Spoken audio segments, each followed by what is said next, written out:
All right. So, segueing from our part one, you wanted to talk about the truly oppressed group. Well, there's a Let's get couple in of things I trouble. wanted to talk about, and the reason I wanted to make this one separate is it's an important concept. I don't want to get lost at the end of an episode that people will tune in for like 30 minutes or 45 minutes. Mhm. Well, if you click on this one, you get it at the beginning. So Yeah. uh, it's kind of an important concept going forward because we're going to have more of the racial division talks as well. But it's kind of setting a background for that because we've talked about and teased about talking about the difference between guilt and shame, and we had our episode. I'll have to look up the number Mhm. on uh, collectivist societies versus individualist societies, and that this all plays into it. So that go back to that episode, and I'll have to remember the number. Do you remember how long ago Nope. that was? I think it's actually labeled collectivist versus individualist. I was Uh, going something somewhere completely different with this, but you do your thing. okay, well, but what made me really want to talk about this was also I was doing some more continuing education, some neurobiology and behavioral biology study, I guess. And another important concept that seems like it's hand in hand, but it's actually contradictory, is empathy versus compassion.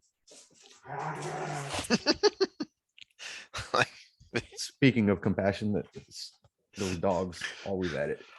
Why we keep stupid animals that annoy us? uh, well, there's something to that. When you look into a dog's eyes, you get that oxytocin boost Mhm. that you Mhm. need, and they get the same from us. So there's been a several thousand years of bonding there that's gone into that. But the difference between empathy and compassion and how they can actually work counter to each other. Uh, and then one of our main themes from the beginning is compassion is a resource, and every resource either has trade-offs or has an amount. And if I have compassion for one group, sometimes that means it's at the expense of another group. uh, it's the old bring one down to push the other up kind of thing. there's Mhm. there's always going to be some degree of that. I mean, if you want to distribute wealth because you have compassion for poor people, you're going to be taking wealth from other people. Mhm. And so compassion is also a resource. So when we talk the young men thing, who is actually the most oppressed group in the United States, realistically, if you break down how we're developing now, the butt of all jokes is the young male, and that's across ethnic divides, and the fact that the percentage of population amongst minority groups tends to be trending younger, just like we talked about in our band video. Anything that trends younger is going to affect the Black community more. So we can take any policy. So we talked about certain uh, pharmaceutical protocols that affect young people more would affect the Black community more. Let's talk about Ukraine going to war. Who's in the military? Young men, right? It's going to affect the Black community at a higher proportion. uh, Housing costs, young people trying to get into the housing market, that's going to affect young men more. So any of these things that we talk about that affect young people more is going to, and specifically young men more, is going to further the divide when it comes to the racial category. So that's why I wanted to go into some of these concepts. Now, shame and guilt. Shame is extrinsic. So external forces coming in causing you to feel a certain way, right? Whereas guilt comes from the inside. So an example would be the misinformation labels that are being put on social media stuff, right? They're actually a shame-based tactic, which is probably why it's not working very well here. Because in a collectivist society where shame is the dominant factor in how you respond to things, that label will make you feel ashamed and will be a deterrent to do something, right? So our video that got taken down was completely factual, but it got taken down and labeled in a shame-based way. But we're still pimping it out because it's on Rumble and everything, because we are not embarrassed about it. Yeah. Because it was completely factual. Now, the flip side of that is if we posted something that actually turned out to be completely wrong, and as a result of it being wrong could hurt people, that elicits guilt. Or at least it should. It should elicit guilt. Yeah, in a functioning human being, a social human being, it elicits guilt. Guilt is from the inside. So I know I did wrong. And even if I try to defend it, I still have this feeling inside me that says you did wrong and you hurt people. Yeah. That's guilt. That's the difference between shame and guilt. Shame is external. You're more afraid of your status in that society, your collective role in that society. Again, collectivist versus individualist societies, that you are going to act a certain way. And sometimes that aligns with the truth, right? In fact, if it's beneficial to a society, most times it aligns with the truth. But because society also has, this is where I'll give the postmodernists a little credit, some constructs in it, it doesn't always align with the truth. So, but guilt almost always aligns with what happens on the other side of it. Well, think about its most used context of being guilty of a crime. You have been convicted. It has been proven and decided objectively that you have done this thing, which was bad, wrong, harmful, whatever. Mm-hmm. Well, and I think it might be the thing that saves everything, but it's why everything seems so jacked up right here and now, especially in the States. Canada's actually a little bit of a shockingly canary in the coal mine. Yeah. Right? But even places like Venezuela and South America and everything, realistically, as we talked about in our collectivist versus individualist society, the genetic makeup of this part of the world is going to trend towards individualist, is going to trend towards freedom loving in a certain way, because that's what sparked the travel across the Atlantic Ocean to begin with, or even with the Native Americans across the Bering Strait to begin with. You know, in China, where the rice fields are, which is a collectivist area, there's probably a reason why they've stayed socialist communist for so long. And Russia keeps trying to tend back to that every time they get away from it. It's because that makeup of that population tends to have a collectivist bend. And does socialism work? Is capitalism the best? It depends on how much of your population trends towards freedom versus collectivism. You know, it's interesting you bring that up, because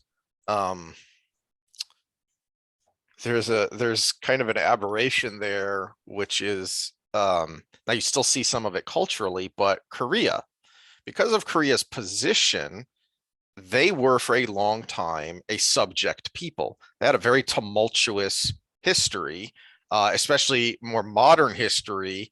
And, you know, I'm using modern in the historical sense of, you know, like 1600. But so they were rather tumultuous because of their proximity to the great empires of China. And then later it became a tug of war between China and Japan, and then later completely colonized and subjected by Japan. So in some ways, politically especially, they are an aberration to that idea, where they were kind of fascist. They were ruled by a strongman for a long time, after the establishment of South Korea. But that eventually segued into a much more democratic society. There still is a lot of the cultural shame and the cultural collectivism of acting in a particular way for the good of society, for the good of your family, or what have you. But in a lot of ways, they're also much more volatile than, and I think it's because of their history, that they are much more volatile than their neighbors. Mhm. Uh, Protesting, they are almost French in their protesting of how often and quickly they will mass protest things. And I had a professor, my first professor as an undergrad in East Asian studies, uh, Dr. Park is from Korea. He went back there. I believe he's still teaching at a Baptist university in Korea. And he loved to illustrate this with a simple example of, this is what happens if you get in a fender bender in Japan. And it's, oh, sorry, bow, polite, polite. This is what happens if you get in a fender bender in Korea. Shout, wave fists, maybe even throw fists. So Yeah. it's completely different. And I think that is a lot of because of their history. Mm-hmm. Well, again, it's a little bit of, it's nurture and nature, right? Mm-hmm. So we're born with a certain lean, but then how we grow up determines whether we keep going down that way or we kind of push a little bit away from it, but we're always going to have that little bit of lean. So when you talk genetics versus epigenetics versus nurture, Mm-hmm. you know, there's Yes. there's a trend line. The answer is yes. Yeah, the answer is yes. Yeah. There's a trend line, but you're always going to be somewhere around that line. Well, IQ is a good example. You're born with a range. You're not born with a score. And so say you have intelligent parents with high IQs. You're born with probably a range between, we'll say, between 100 and 150. And how you grow up determines where you end up in that range. Mm-hmm. If you have really tall parents, you're born with a range of height, and how you eat as a child, how you exercise as a child, etc., will determine where you end up in that range. If you break a growth plate, you're going to end up on the bottom. If you don't have proper nutrients during your developmental years, you're going to be near the bottom. But if you eat well and you take care of yourself as a child, you're probably going to end up on the top of that range, which is why sometimes, pituitary abnormality, you end up like Andre the Giant. yeah, well, that's the exception to the rule, Heath. Exactly. We're talking in the norms. We're in the bell curve right now. But so when you look at societies in general, everything's going, the more people you have in a certain group, the more it's going to trend to the mean, right? So in the United States, we're going to have a lean towards the freedom loving type mentality, versus in somewhere like China, you're going to have a bend towards the authoritarian state, the collectivist state, because that's just the makeup of the genetics in the area. I know we're not supposed to talk about the differences between different groups of people, but that is just the way it is by geography. Mm-hmm. Now, the other concept that seems similar that I wanted to talk about was empathy versus compassion. And this one we can get a little bit more nitty gritty in, because empathy is great when it comes to interpersonal skills. And in fact, it's probably a skill we all need to be developing with the new age of AI, because that's the one thing AI can't do. Oh yeah. But hold on. It's also concerning with AI that not just need to develop because the growth of AI isn't going to be able to do that, but the people programming the AI, if they don't have a good foundation of empathy, then what are they going to program the AI to do? How are they going to program the AI to react? If you have somebody, hold on, slight emergency, I got to pause this real quick. Okay. Sorry about that, everybody. Apparently there was something under the little platform I had built for the trash cans, because that's where the water flows out of the yard, and the dogs were pulling up the planks on the board. So I have a lot of repairs to do this weekend. Maybe the next weekend, because I have to buy new boards, which, if those of y'all that have been following lumber prices, is not cheap right now. Not cheap at all. No, Oh. luckily, I had a dad who always kept a scrap wood pile, and so I have learned to Well, do that's the what I same. built this out of, was the scrap wood pile, and so now it's a scrapped up scrap wood pile, and I am all out of wood. I need Happens a at your blue pill age. for that, I guess. So you sent me down a rabbit hole before you left. This is something I've been thinking about for a while, which is, and I've been meaning to talk about on the channel, that um, there's kind of a race going on now to develop true AI. And disturbingly, the people who are doing it are Silicon Valley and China. And Silicon Valley is more interested in helping China than helping the US. But even if they weren't, even if they were doing it all on their own, I would still be worried because of the type of people that populate Silicon Valley. How is an AI going to think, garbage in, garbage out? If you put garbage data in, your conclusions are going to be garbage. Well, Mhm.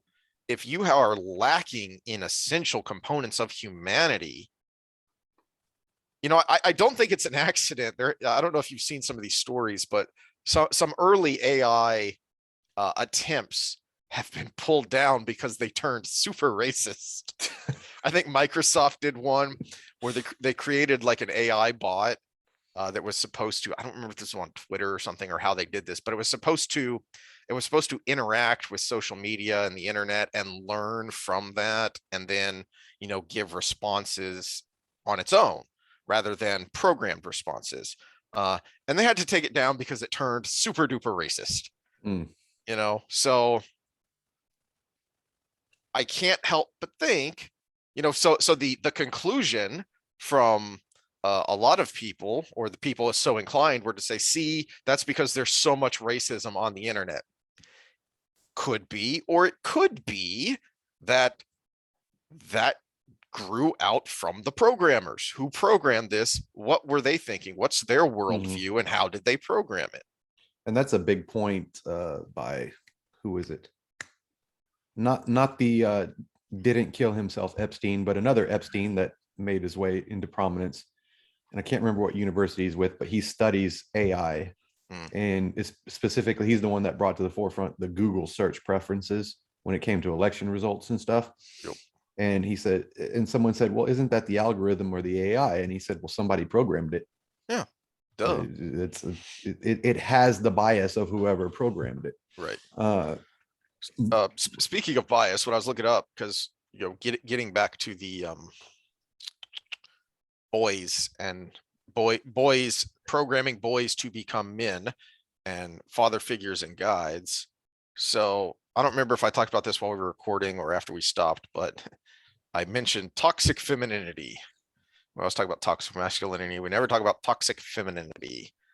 Well, according to census data, and these are several years old, 22.4 million children, approximately 27% of children under 21 are being raised by single parents, and approximately 80.4% of those parents are mothers. Then you look at, stop it, you stupid, go away. 74.8% of elementary school teachers are women. mhm. So where are the guides for that side of humanity, that side of your brain, that side of your personality? We all need those feminine and masculine role models, and a big chunk of boys are not getting that either at Mhm. home, or then where they spend the biggest chunk of their time outside the home in school at their most formative years. Which is one of the heavy benefits of team sports in schools, Yes. because Yes. a lot of people complain about the asshole coaches that are always cussing their kids out and everything, but that's almost like the father role that a lot of these kids have. Mhm. And yeah, we see the headlines from the exception to this, but when you look at professional sports, especially across these socioeconomic status groups, the most well put together people from a developmental age coming out of those situations are athletes. again, we see the exceptions to the rule, the Joe Mixons, the Kareem Hunts of the world, the Josh Gordons of the world. But for the most part, that's 1 out of 53 players on the team. These guys tend to be more structured, more organized and everything. And even if they came from a single parent household, it's probably because they had that male role model and a coach. A good illustration of that is to watch even just clips of the Hall of Fame speeches. And there are such strong commonalities across racial and economic divisions. They all talk about that parent, usually the father or coach, a male, that was their guide. The I would not be here if not for. And it's almost always a strong male role model who helped them learn what it was to be a man. And that translated itself to the work that let them do on the field what they did, the work that turned that raw talent into exceptional performance. Oh crap, my bookmark just fell out of my book. Oh no. Oh crap, I'll have to find where I was. Keep your thought. I just had that moment, but I wanted to talk about the empathy versus compassion thing, and we'll get back to young men, because we all want to strive for empathy, which is where we left off when I had to go check on the dogs, because it's a human emotion that helps us on the right path and helps us be social, but at the same time it can also get in the way. And the difference between empathy and compassion is empathy is feeling the pain of another, right? We develop this as children. As we get older, and you can look into theory of mind in developmental process to learn more about that. But we develop that in stages as we grow up, which is one reason why we shouldn't be masking kids, but that's another talk. But compassion is different, because empathy allows you to feel someone's pain, which is an emotional center of your brain. Now, compassion actually goes into the cognitive center of your brain. So there's actually been work done on Buddhist monks with brain scanners on from an empathetic standpoint. Your ventral medial prefrontal cortex fires up, which is kind of more of an emotional response. Your amygdala fires up, your ACC fires up, everything. Whereas when you talk about having a universal compassion, the dorsolateral prefrontal cortex, which is the frontal cortex part that is more thinking logical part, fires up. So it ceases to be as much of an emotional response as it is kind of a cognitive response. And compassion being described as, feeling compassionately towards an individual because of a globalized sense of wishing good things for the world, which is, I think that was the Dalai Lama's way of describing it. But either way, it's one of those Eastern Buddhist type individuals. So you have this wanting for good for people versus seeing something that causes an emotional response. Now, the quote I wanted to bring up was from Leslie Jameson. She's talking about the empathetic state. And she says, empathy can also offer a dangerous sense of completion, that something has been done because something has been felt. It is tempting to think that feeling someone's pain is necessarily virtuous in its own right. The peril of empathy isn't simply that it can make us feel bad, but that it can make us feel good, which can in turn encourage us to think of empathy as an end in and of itself, other than a part of the process, a catalyst. So empathy is needed to be a part of the process, but the trap with it is we see it as an end. So we felt that pain, we feel it, we go treat ourselves, and the process is over, versus actually taking a step back and doing something about the problem that causes us to feel the pain in general. And the other pitfall of it is when you do things from an emotional state, and we're all self-serving individuals. So if I do something that's socially acceptable, if I do something that's socially altruistic, in that action, there's probably something that benefits me, and we evolved that way. We evolved to benefit ourselves by benefiting the group because we're a social species. So if I feel empathy, what I'm trying to alleviate is the pain I feel alongside that other person. And sometimes that can be alleviated just by turning away, right? And I've alleviated my own pain, but I felt the pain, so I feel like I'm a good person. Whereas now, if we've got to take a step back and do something about it, that's a different cognitive process. And that involves compassion, where we have to actually want the good for the other person. Still self-serving, because the good for that person still benefits me as a social animal, right? And it becomes harder and harder and harder when you talk in-group versus out-group, right? I want good for people in my in-group because it benefits me. I may turn a blind eye to the good of someone else in an out-group because it has nothing to do with me. Distance geography is a good example of that. We all shout about the Uyghurs, but how many of us are doing anything about it, right? Those of us that are shouting about it, it benefits those people in this country that are shouting about it. It benefits them monetarily or politically, right? So the further removed you are, the easier it is to just alleviate your own pain by looking away. I almost went down a rabbit hole. Let me rein back here because we're drawing Well, to an end here. I think this ties to young men. I got an extra 15 minutes because that's exactly what I was about to say. We've stopped feeling empathetic or compassionate both towards young men.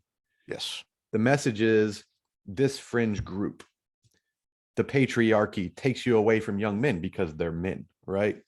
In fact, we're incentivizing being fringe. So if you're a young man trying to make your way up the ladder, one of the best things you can do for yourself is go trans.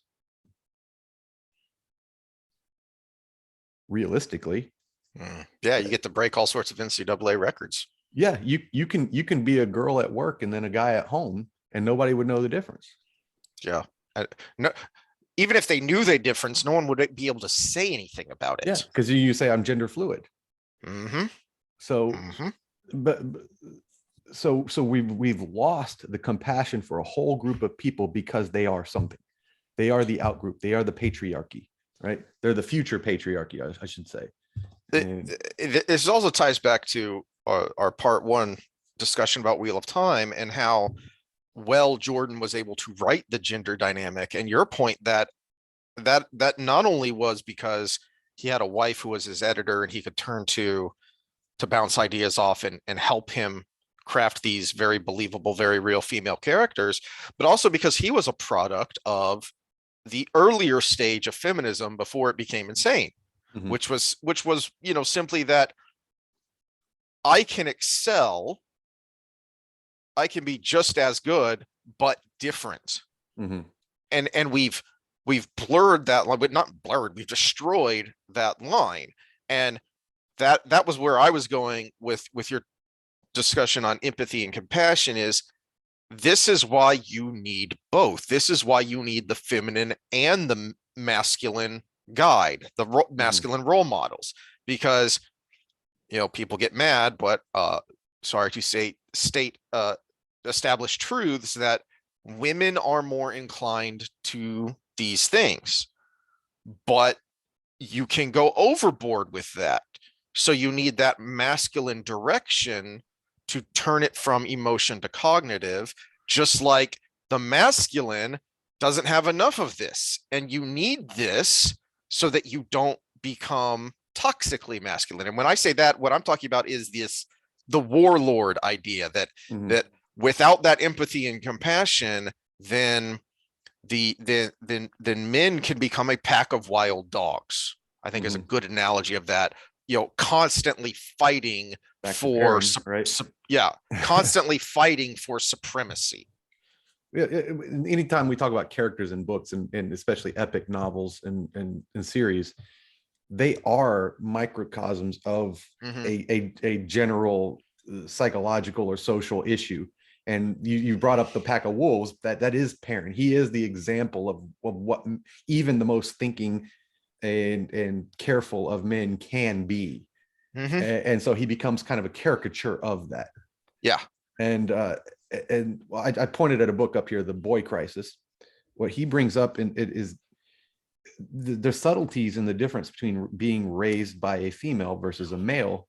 And we can get into sexy time with Sam talks with the nuclear family versus just having a male and female role model.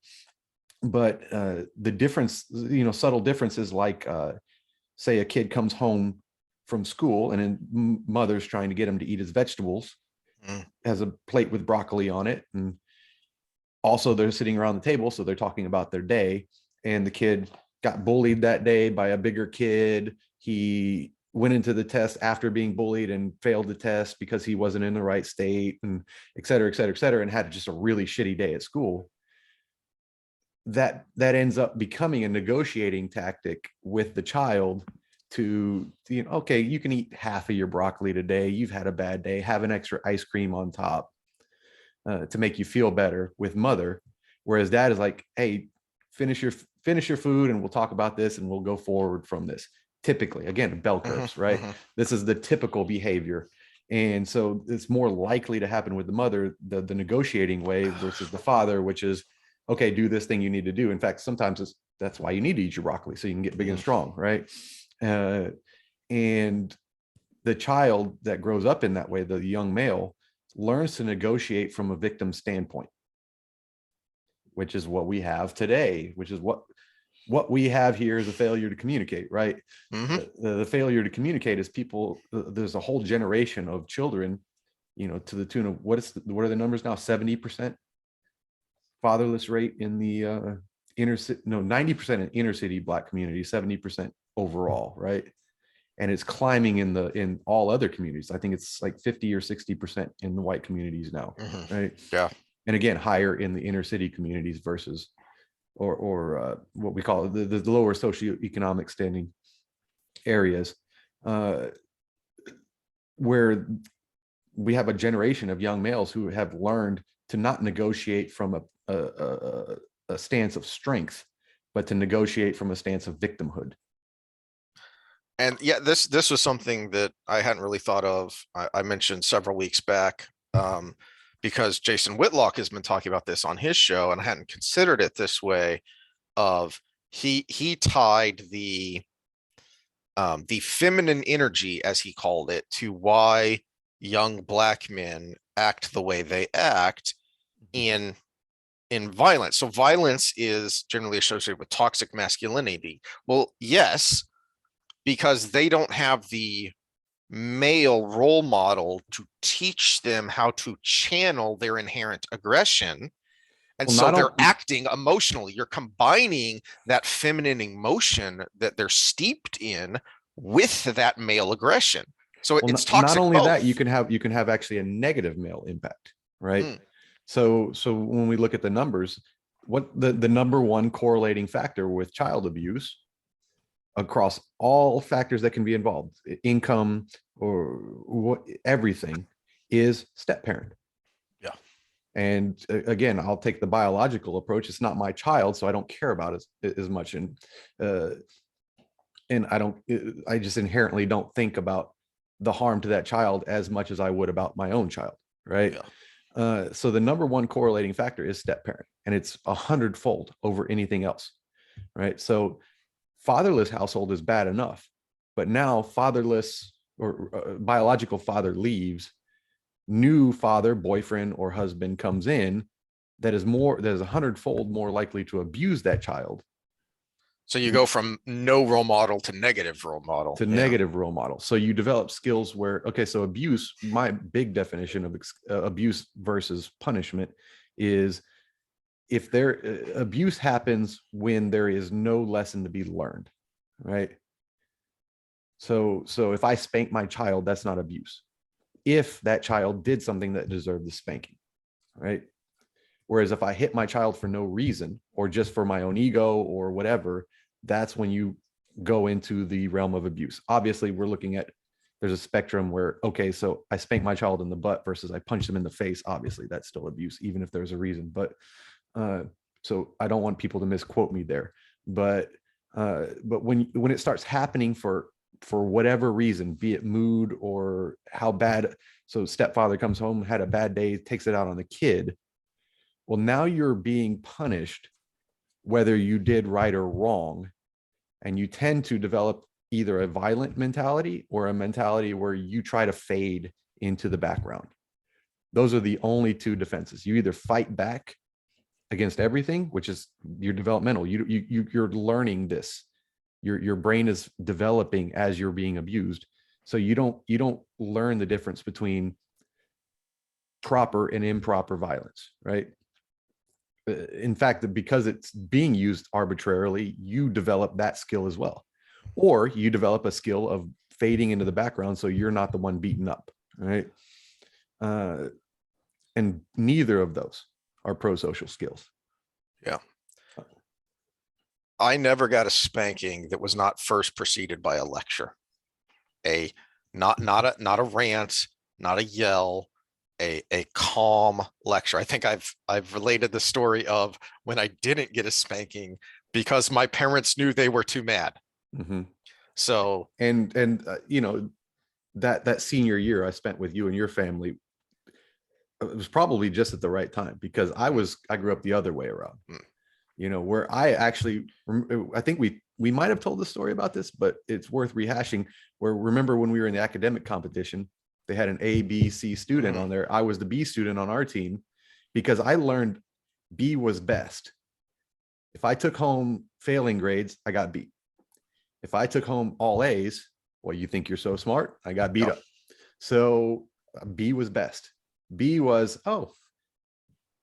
fading into the background, not rocking any boats. And so I purposefully made B's throughout high school just to not rock that boat. And again, when I got with you and your family and started staying there and everything, notice I became an A student really quick. Mm-hmm.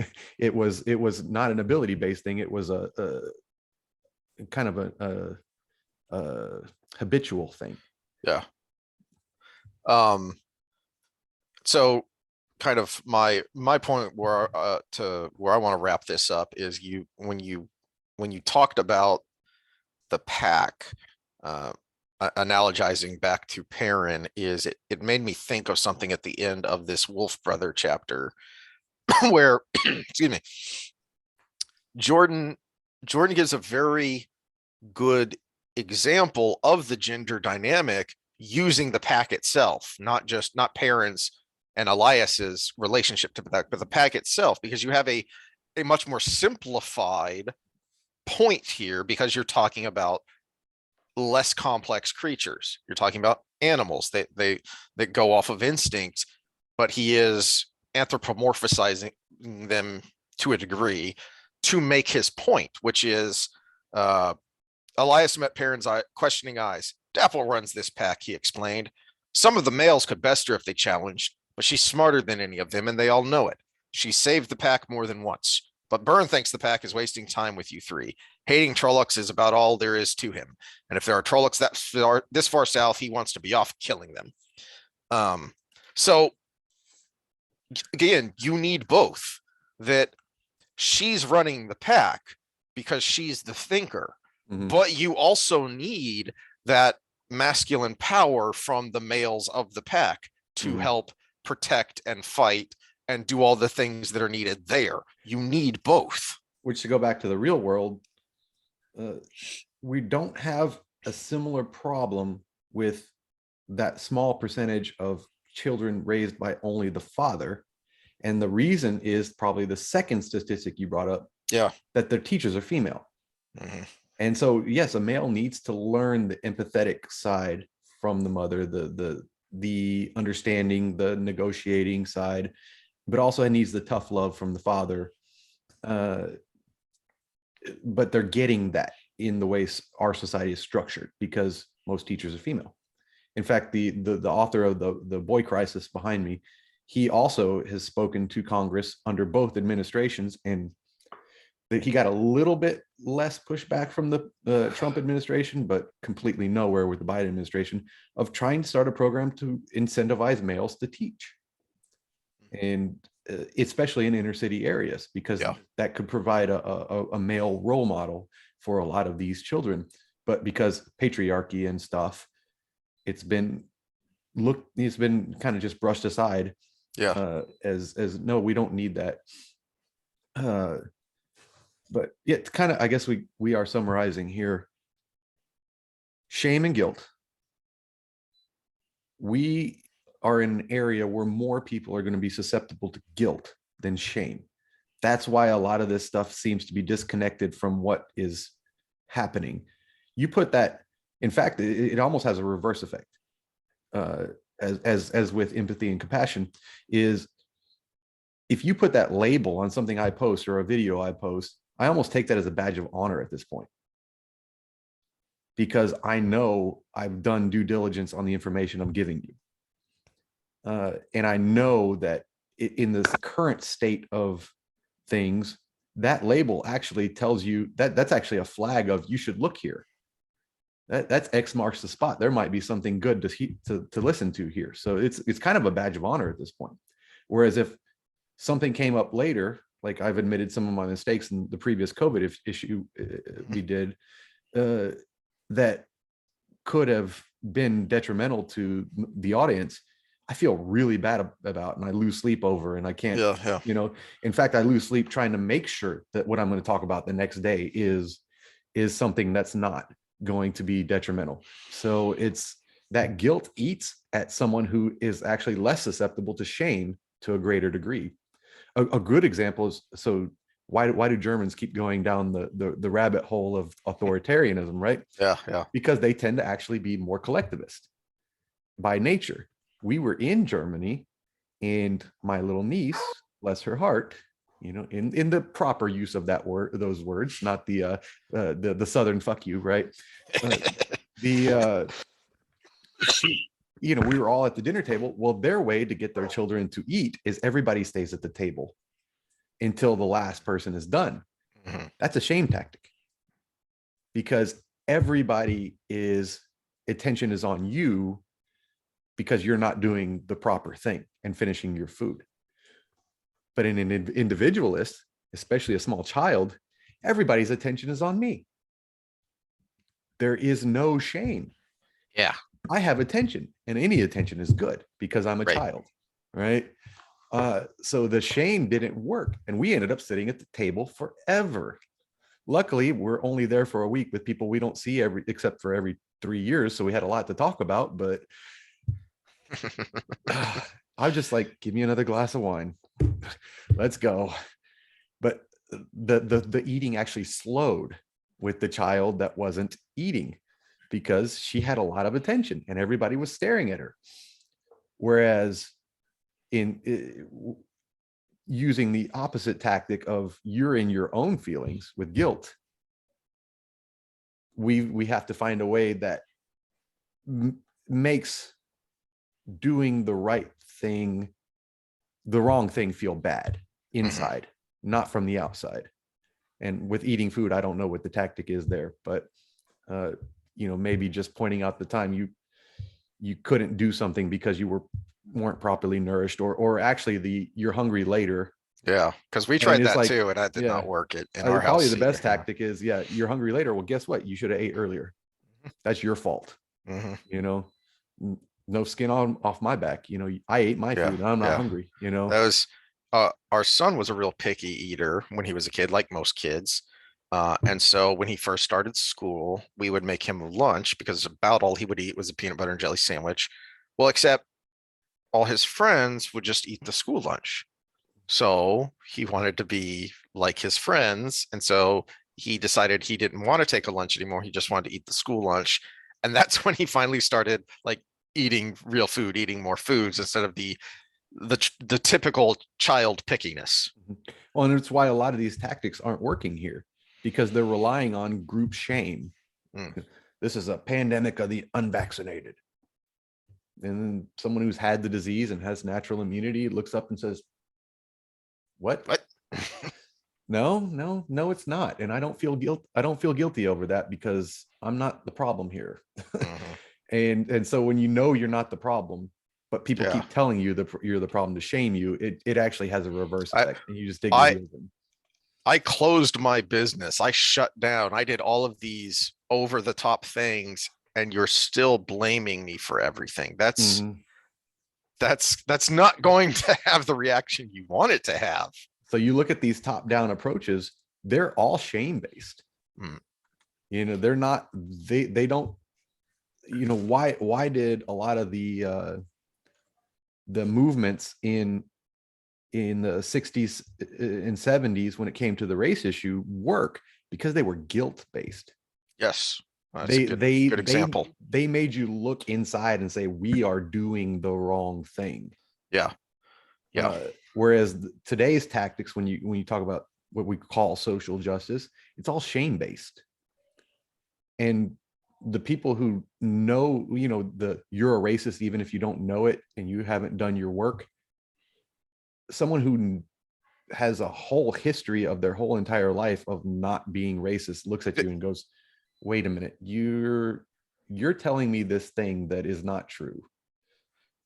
That was an integral part. Anyone who really wants to learn more about this, I'm drawing a blank on it, which is bad since I'm telling you to go look it up. But if you look into the tactics of Martin Luther King and his organization and how they worked, he was very rigid on the idea that he had a pledge that he would make people sign. If you're going to march with me, you are going to sign this pledge, Mm-hmm. uh, uh, an under God oath, and we are going to practice and train, because he knew that the way you make this succeed, kind of like how one of the turning points in slavery was Uncle Tom's Cabin, because it opened the eyes of people in the North who thought they could just ignore what was going on down there. Well, same thing. He knew if white America saw us arm in arm, not doing anything but peacefully assembling, as is our right as Americans, and this is the reaction we get, then yes, that's, to your point, that's a good way to put it. That creates guilt because it shows that these are real victims. This is Mm-hmm. someone who's just standing there, the knockout game. When you see that, the gut reaction you have if you see a video of the knockout game, here's some just person just walking along, and all of a sudden someone comes out and belts them across the face and knocks them out. You have extreme empathy for that person because they were doing absolutely nothing except living their life, and then you have this extreme violent action towards them. And it's completely natural. This goes back even to freaking baboons. Mm. If an alpha male just randomly beats up a beta male for no reason, the females of the group start grooming the beta male. But if the beta male picks the fight, they don't. Yeah. Again, it's they can understand where the responsibility lies. Yeah. And because this group of people that wanted their rights, that wanted to be seen as human beings, did it in a way that brought that not only empathetic but compassionate. So this is where they aligned, empathy and compassion aligned, because it was the right thing. It was, these are human beings.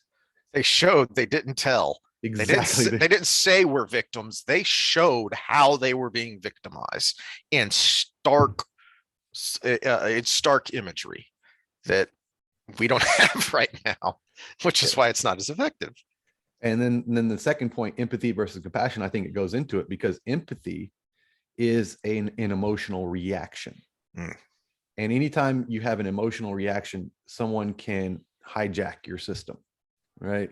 Whereas compassion is an actual want inside. Again, shame versus guilt, external versus internal.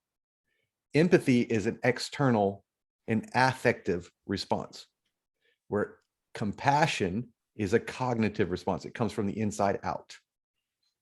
And us again, we're talking geographical divides because of just how humans evolved going around the world, the reason a lot of things aren't working and the progress we need to be made in along the racial divide and along socioeconomic divide, any divide you can kind of think, we have to do it in a way that actually brings Americans on board as a whole, as a majority of the population. The majority protects the minority.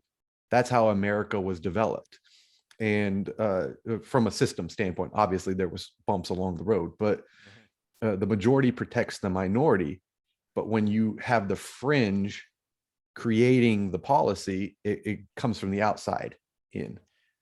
So my final thought on this, it's such a great analogy that you brought up the civil rights movement, because along with the shame and guilt, it also is empathy and compassion.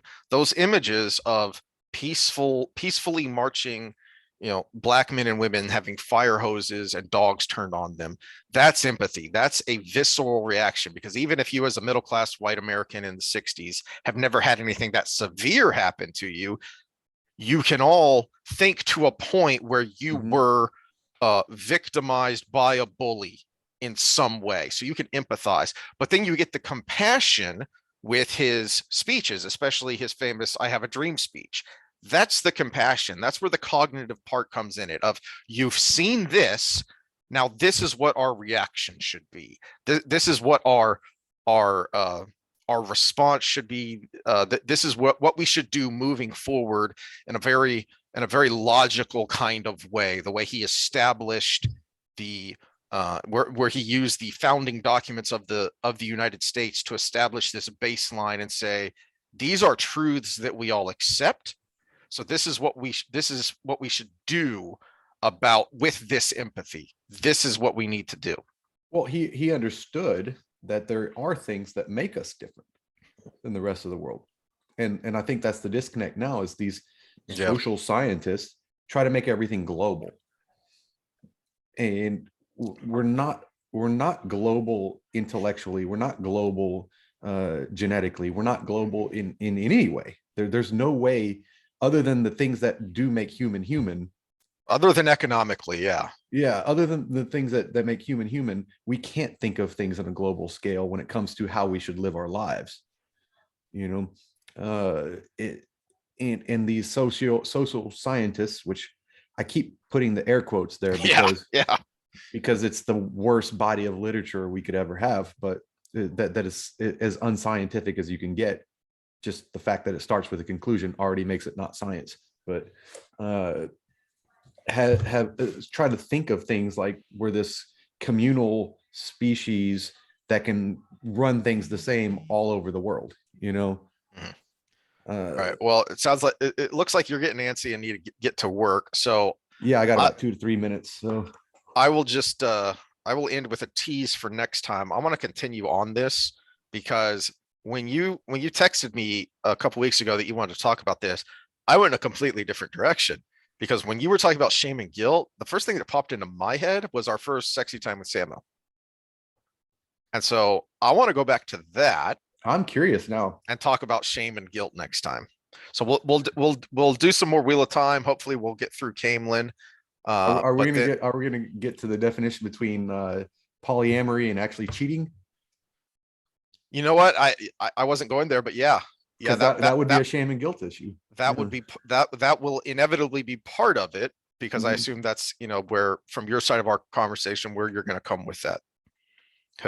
Giggity. COME. Come. Yes. So we will do some of that next time. Stuff's going on. The big game. Yeah. We'll do a live episode this weekend, I guess. So you're coming in Saturday? Yeah, Saturday morning, I think. Yeah. Maybe we'll do something Saturday afternoon. We'll play with setups and stuff. All right. Because we'll be I'm partially hosting a big game party, so I'll be bartending at a big house party, and we have lots of crawfish cooked by a Baton Rouge boy, and and we'll make the themed foods. We're gonna do some kind of chili dip for Cincinnati, and I'm thinking the street dogs, bacon wrapped street dogs, We'll do something for LA. LA can be Yeah, anything almost. pretty All right, much. Yeah. guys. All right. See y'all Y'all next time. later.